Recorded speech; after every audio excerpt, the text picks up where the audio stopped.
Bismillahirrahmanirrahim. Students, we are going to start lecture on FAR1, and now I am starting from the topic accounting for incomplete records.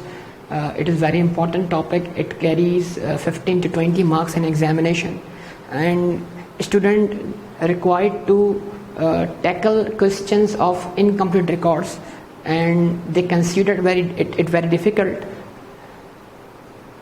तो हम इस topic को शुरू करने जाते हैं, और इस टॉपिक को शुरू करने से पहले कुछ हम बातें कर लें इस हवाले से कि हमारे लिए क्या चीज़ें ज़रूरी हैं।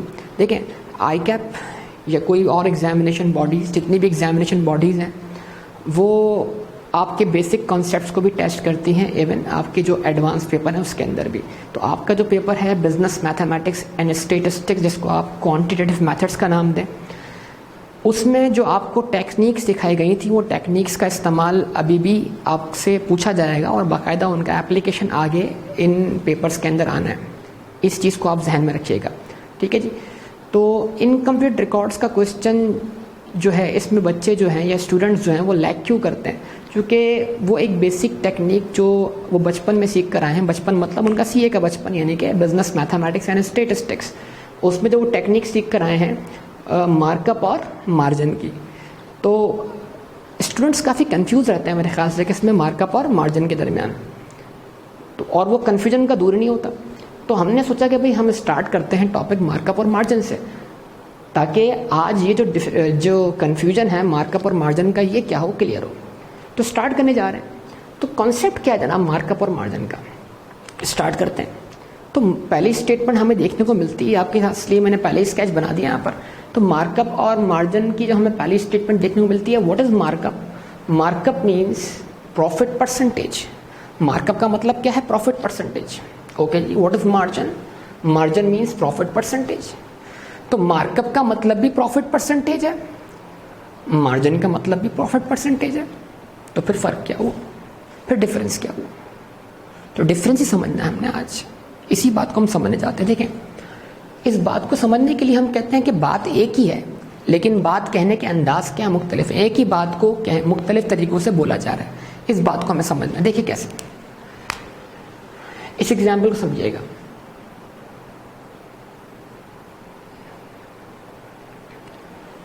स्टेटमेंट मैंने आपके सामने लिखी है, मैथमेटिकली एक फ्रैक्शन फॉर्म में स्टेटमेंट लिख दी, 2/4। जब हम 2/4 लिखते हैं तो हमारे पास आंसर आता है 1/2। यस और नो? ऐसा ही बिल्कुल। और हम इसी बात को इस तरह लिखते हैं। जब हम 4/2 लिखते हैं तो आंसर हमारे पास क्या आता है? हमारे पास आंसर 2/1 आता है। तो इस बात को हम क्या मतलब देते हैं? देखिए, फ्रैक्शन है, दोनों फ्रैक्शंस हैं। फ्रैक्शन में एक क्या होता है? हम जानते हैं फ्रैक्शन में एक वैल्यू कहलाती है न्यूमरेटर और एक वैल्यू कहलाती है डिनोमिनेटर। तो जब भी आप कोई फ्रैक्शन लिखते हैं तो फ्रैक्शन में आप न्यूमरेटर की डेफिनेशन को डिफाइन करते हैं इन terms of denominator. Denominator is your base value. हम मैथमेटिक्स में बेस वैल्यू उसको कहते हैं जिसको बुनियाद बनाकर हम किसी भी चीज़ को डिफाइन कर सकें। तो आपको बेस वैल्यू का कॉन्सेप्ट समझने की ज़रूरत है अगर आप मार्कअप और मार्जिन को समझना चाहते हैं। देखिए प्लीज़ इस बात को समझिएगा। जब आप कहते हैं 2/4, तो इसका मतलब क्या है? आप 2 का ताल्लुक जोड़ते हैं 4 के साथ। You are defining the definition of 2 in terms of 4। इस बात को सोचिए, 2/4 आंसर 1/2 आ गया। 1/2 को आप क्या कहते हैं? आधा, हाफ। तो आप ये बोलना चाहते हैं 2/4 इज व्हाट? 1/2, हाफ। यानी आप बोलना चाहते हैं 2/4 का क्या है? आधा है, हाफ। यही बोलना चाहते हैं ना। और जब आप क्या करते हैं 4/2 लिखते हैं, तो अब 4 न्यूमरेटर है, 2 denominator. You are defining 4 in terms of 2, तो आंसर क्या आता है? 2 आ जाता है इसका। जब आप 4/2 लिखते हैं तो इसका मतलब क्या हुआ? इसका मतलब ये हुआ कि you are defining 4 in terms of 2, के 4 का 2 से क्या ताल्लुक है, 4 का 2 से क्या रिश्ता है।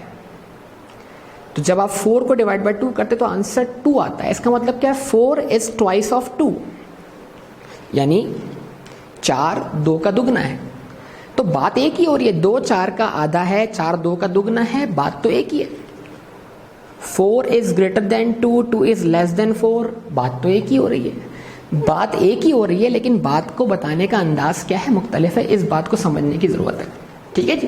तो इसका मतलब क्या है कि आज आपके सामने मैं एक बात रखने जा रहा हूँ। बात क्या है कि हम जब न्यूमरेटर और डिनोमिनेटर को रखते हैं, फ्रैक्शन बनाते हैं, तो हम न्यूमरेटर का रिश्ता जोड़ते हैं हमेशा किसके साथ, डिनोमिनेटर के साथ। रिश्ता, ताल्लुक।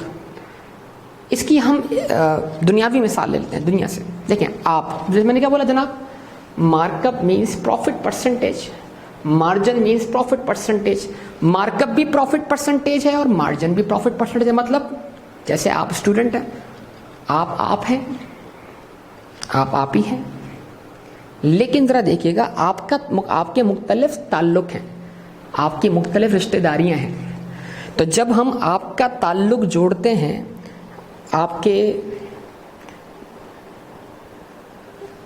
पेरेंट्स की तरफ, दोनों तरफ जोड़ सकते हैं ताल्लुक। अगर हम आपका ताल्लुक, आपकी रिश्तेदारी जोड़ते हैं आपके फादर की तरफ, तो फादर से रिलेटेड जितने भी आपके रिलेटिव हैं वो आपके ददियाल वाले रिश्तेदार कहलाएंगे, और आपकी मदर की तरफ से जो भी रिलेटिव्स हैं वो आपके ननियाल वाले रिश्तेदार कहलाएंगे। तो ज़रा सोचिए, अगर मैं आपका रिश्ता जोड़ता हूँ आपके दादा के साथ, तो दादा के लिए क्या हुए, आप पोते हो गए। और अगर आपका रिश्ता जोड़ते हैं हम किसके साथ, ननियाल वालों के साथ, तो नाना के लिए आप क्या हो गए, नवासे हो गए। तो इसका मतलब क्या, आप हैं, लेकिन जब आपका रिश्ता जुड़ा किसके साथ, दादा के साथ, तो आप पोते हो गए। और जब रिश्ता जुड़ा नाना के साथ तो आप नवासे हो गए। रिश्ता जुड़ा जब चाचा के साथ तो आप भतीजे हो गए या भतीजी हो गए। लेकिन जब रिश्ता जुड़ा किसके साथ, मामू के साथ, तो आप क्या हो गए, भांजा या भांजी हो गए, सो ऑन। तो इसका मतलब क्या हुआ, अब जरा समझने वाली बात क्या है। Markup means profit percentage, margin means profit percentage. हैं तो दोनों एक ही चीज, दोनों प्रॉफिट परसेंटेज है, लेकिन रिश्ते का फर्क है, बेस वैल्यू का फर्क है। Base value is very much important. Base value is very much important. When profit is expressed as a percentage of cost, जब आप प्रॉफिट को एक्सप्रेस करते हैं कॉस्ट का परसेंटेज बनाकर, यानी जब आप प्रॉफिट का रिश्ता किससे जोड़ देते हैं, कॉस्ट से, तो इसका मतलब क्या है, आप कॉस्ट को मानते हैं बेस वैल्यू। बेस वैल्यू यानी you are defining profit in terms of cost. आप प्रॉफिट का रिश्ता जोड़ रहे हैं कॉस्ट के साथ, you are defining profit in terms of cost. When profit is expressed as a percentage of selling price, it means that आप selling price को बेस वैल्यू मान रहे हैं। इसका मतलब ये हुआ, you are defining profit in terms of selling price. आप प्रॉफिट का एक तरफ डेफिनेशन दे रहे हैं इन टर्म्स ऑफ कॉस्ट, और आप एक तरफ प्रॉफिट का डेफिनेशन दे रहे हैं इन टर्म्स ऑफ सेलिंग प्राइस। तो आपको समझना पड़ेगा जनाब कि बात किन टर्म्स में हो रही है। बात एक ही हो रही होगी, लेकिन बात बताने के लिए बेस वैल्यू क्या है, इस बात को समझने के लिए मजीद आगे चलते हैं, ठीक है। तो it is also known as margin on cost. इसको हम मार्जिन ऑन कॉस्ट भी बोलते हैं। क्या मतलब, तो जरा लफ्ज मार्जिन का जनरल मायना अप्लाई कीजिएगा प्लीज। मार्जिन का मतलब क्या है, प्रॉफिट परसेंटेज। तो अगर मैं मार्जिन की जगह प्रॉफिट परसेंटेज रख दूं, तो प्रॉफिट परसेंटेज ऑन कॉस्ट, मतलब profit percentage on cost, profit in define in terms of cost is called markup. तो बाज़ एग्जामिनर मार्जिन लफ्ज इस्तेमाल करके आगे लफ्ज जोड़ देता है कॉस्ट। तो मार्जिन इस्तेमाल करके अगर एग्जामिनर ने लफ्ज आगे जोड़ दिया कॉस्ट, तो इसका मतलब क्या हुआ, इसका मतलब ये हुआ कि ये लफ्ज मार्जिन तो है, लेकिन ऑन कॉस्ट बोलने का मतलब क्या हुआ कि आप प्रॉफिट परसेंटेज का लफ्ज उठाएंगे और आप बोलेंगे profit percentage on cost is called what, markup. इस तरीके से बाज़ एग्जामिनर रिसीव करता है और वो मार्कअप का लफ्ज इस्तेमाल करने के बाद आगे ऑन सेल्स बोल देता है। तो आप मार्कअप का लफ्ज जरूर पढ़ें, लेकिन आप मार्कअप का मायना लें प्रॉफिट परसेंटेज। तो अगर मैं इसको पढ़ूंगा प्रॉफिट परसेंटेज ऑन सेल्स, तो इसका मतलब क्या हुआ, markup on sales is equals to what, margin. तो बाज़ दफा क्या करता है एग्जामिनर, आपको भी कंफ्यूज करता है मार्कअप और मार्जिन के लफ्ज से, क्योंकि हमने आमतौर पर इसका रट्टा लगाया होता है।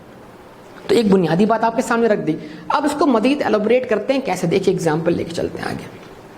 देखिएगा एग्जाम्पल ली हमने, कॉस्ट रखी हमने 1000 रुपये, प्रॉफिट रखा हमने 250 रुपये। तो cost plus profit is equals to what, selling price. Selling price क्या बनी, 1250 रुपये। यस, अच्छा जी। अब आपके सामने क्या देखें, जब मार्कअप है तो हर चीज डिफाइन होगी इन terms of cost. Define profit in terms of cost, even define selling price in terms of cost. Profit को भी डिफाइन करें इन terms of cost, selling price को भी डिफाइन करें इन टर्म्स ऑफ कॉस्ट। देखिएगा कैसे, तो मैंने बोला आर ये मार्कअप का R, rate of profit as a percentage of cost, R को डिनोट कर रहे हैं हम प्रॉफिट परसेंटेज के तौर पर। R is equals to what, P numerator divide by C denominator, profit as a percentage of cost multiply by 100। तो हमने क्या किया, 250 रखा और ये बताया 250 का 1000 से क्या रिश्ता है, प्रॉफिट का कॉस्ट से क्या रिश्ता है। तो जब प्रॉफिट का कॉस्ट से रिश्ता जोड़ा तो आंसर हमारे पास क्या है, 25%, कि प्रॉफिट कॉस्ट का 25% है। ठीक है जी। अब इस तरह बताइए, आप जरा यहां देखिए, एग्जाम्पल मैंने सेम रखी ताकि आपको प्रॉब्लम ना हो। Cost is equal to 1000, profit is equals to 250, selling price is equals to 1250। तो अब क्या करना है, बात वही है, लेकिन अब हर चीज का ताल्लुक जोड़ना है किससे, सेलिंग प्राइस से। Define everything in terms of selling price, हर चीज को डिफाइन करें किसमें, in terms of selling price. Profit as a percentage of selling price, ये मार्जिन का आई हमने रख दिया यहाँ पर, और ये आई का मतलब क्या, rate of profit as a percentage of selling price. Profit को डिवाइड किया किससे, सेलिंग प्राइस के, प्रॉफिट को डिफाइन किया as a percentage of selling price. तो जब मैं प्रॉफिट रखता हूं कितना, 250, और उसका ताल्लुक मैं जोड़ता हूं किससे, सेलिंग प्राइस से, 250 divide by 1000 multiply by 100, answer क्या आ गया, 20%। तो profit as a percentage of selling price, it is called what, margin.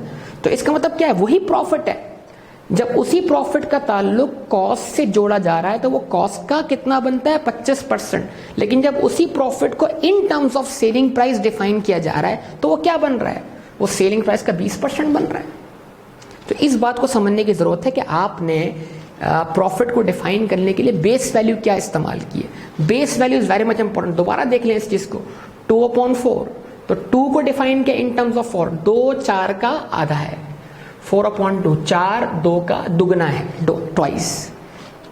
इसका मतलब क्या है कि जो डिनोमिनेटर होता है वो बेस वैल्यू होती है। इसका मतलब you are defining profit in terms of cost, तो बेस वैल्यू क्या है, कॉस्ट है। और जिस चीज को हम बेस वैल्यू मान लेते हैं ना बेटा, जिस चीज को हम बेस वैल्यू मान लेते हैं तो फिर वो हमारे लिए 100% के बराबर होती है, उसका परसेंटेज। और होगा क्या, वैल्यूज जो होंगी या तो बेस वैल्यू से अबव मानी जाएंगी और या इंक्लूसिव ऑफ बेस वैल्यू मानी जाएंगी। तो मार्कअप वो टेक्निक है जिसमें वैल्यूज जो है वो अबव बेस वैल्यूज मानी जाती है, और मार्जिन वो टेक्निक है जिसके अंदर वैल्यूज जो है वो इंक्लूसिव ऑफ बेस वैल्यू मानी जाती है। कैसे देखिएगा, देखिए 1000 रुपए को अगर मैं 100% मानता हूं तो प्रॉफिट इससे अबव है, इसी का 25% है लेकिन इसमें शामिल नहीं है, इससे अबव है। तो जब मैं बेस वैल्यू 100% मानता हूं किसको, कॉस्ट को, तो प्रॉफिट कॉस्ट के अलावा है, उससे अबव है, तो फिर मेरी सेलिंग प्राइस का परसेंटेज क्या बनता है, 125%। यानी अगर बेस वैल्यू 100 कॉस्ट के बराबर, 25% प्रॉफिट और 125% क्या बना, सेलिंग प्राइस। लेकिन जब मैं कौन सी टेक्निक की तरफ आता हूं, मार्जिन वाली टेक्निक की तरफ आता हूं, तो इसका मतलब क्या हुआ, मार्जिन वाली टेक्निक पे आने का मतलब ये हुआ कि मैं बेस वैल्यू किसको मान रहा हूं, सेलिंग प्राइस को। 100% value is your selling price. Selling price एक 100% वैल्यू है, इसी 100% में सब कुछ इंक्लूसिव है, इसी में कॉस्ट इंक्लूसिव है, इसी में प्रॉफिट इंक्लूसिव है। मतलब क्या हुआ जनाब, कि जब मैं प्रॉफिट को डिवाइड करता हूं सेलिंग प्राइस से तो ये सेलिंग प्राइस का क्या बनता है, 20%। तो अब इस 100% के अंदर कॉस्ट भी इंक्लूसिव, इस 100% के अंदर प्रॉफिट भी इंक्लूसिव। तो अगर मैं 1000 को डिवाइड करता हूं 1250 से, तो 1000 डिवाइड बाई 1250, आंसर मेरे पास क्या आएगा, 80%। तो इसका मतलब क्या है, मेरी सेलिंग प्राइस के 2 हिस्से हैं, कॉस्ट उसका 80%, प्रॉफिट उसका 20%। तो इसका मतलब क्या हुआ, बात एक ही है, बात को करने का तरीकाकार मुख्तलिफ है। तो मार्कअप में बेस वैल्यू कॉस्ट है और मार्जिन में बेस वैल्यू सेलिंग प्राइस है। जब बेस वैल्यू कॉस्ट है तो कॉस्ट के अलावा हर चीज अबव कॉस्ट मानी जाएगी, 100 से ऊपर, 100% से अबव। और जब बेस वैल्यू सेलिंग प्राइस है तो सेलिंग प्राइस को 100% माना जाएगा और उस 100% के अंदर सब कुछ क्या माना जाएगा, इंक्लूसिव माना जाएगा। ये बुनियादी बात है। अब जो आप बचपन में फॉर्मूला पढ़ के आए हैं वो भी आपके सामने आपको रिकॉल करवा दिया जाए। वो फॉर्मूला क्या है? अगर R बराबर है P अपॉन C के, तो फिर P बराबर है C multiply by what, C multiply by R। तो मैंने 1000 रखा कॉस्ट, उसको मल्टीप्लाई किया रेट ऑफ मार्कअप से, तो 1000 का 25% आंसर 250 आ गया। फिर मैंने प्रॉफिट निकालने का एक और फॉर्मूला अप्लाई किया, sale minus cost, sale 1250, cost 1000, profit 250। अब मैंने इन दोनों का रिलेशनशिप बना लिया। मैंने कहा दोनों तरीकों से सेम प्रॉफिट आ रहा है, प्रॉफिट बराबर है प्रॉफिट के। तो ऊपर प्रॉफिट का फॉर्मूला क्या है, CR, और ये प्रॉफिट का फॉर्मूला क्या है, S माइनस C। दोनों को मैंने इक्वेट कर दिया। S minus C is equals to CR। तो C अगर हम वहां ले जाते हैं तो S is equal to C plus CR, C common लिया, S is equals to C into 1 plus R। ये फॉर्मूला ड्राइव हो गया मार्कअप का जो आप बचपन से इस्तेमाल करते हुए आ रहे हैं। ठीक है जी। उसके बाद इधर आ जाए अगर हम, तो हम बोलते हैं यहाँ पर प्रॉफिट बराबर है, अगर ये P डिवाइड बाय S है तो ये S वहां जाके मल्टीप्लाई कर रहा है, तो P बराबर आया S इंटू आई के। 12,250 का 20% selling price multiply by profit percentage as a margin.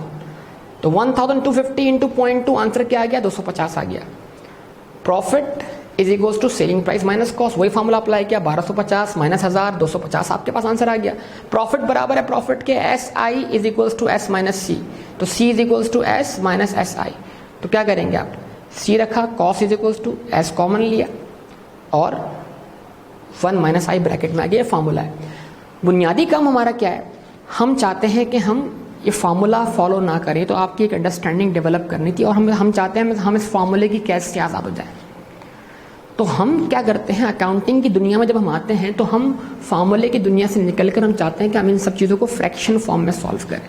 जब हम फ्रैक्शन फॉर्म में सॉल्व करते हैं तो हम परसेंटेजेस को इस्तेमाल करते हैं, हम बेस वैल्यूज़ को कंसीडर करते हैं और हम हर चीज़ का ताल्लुक बेस वैल्यू से जोड़ते हैं। तो हमारी सबसे पहली एक्सरसाइज ये है कि हम अपने आप को क्या करें, फार्मूले की कैद से आज़ाद करवाएं। तो ये मेरा आपके सामने एक बुनियादी डिस्कशन हो गया। इसके बाद में अगला डिस्कशन जो आपसे करने जा रहा हूँ वो क्या है कि हम अपने आप को ज़रा फार्मूले की कैद से आज़ाद करवाते हैं। हम कैसे आज़ाद करवाएंगे, तो यहाँ तक हम डिस्कशन स्टॉप करते हैं, फिर अगला डिस्कशन।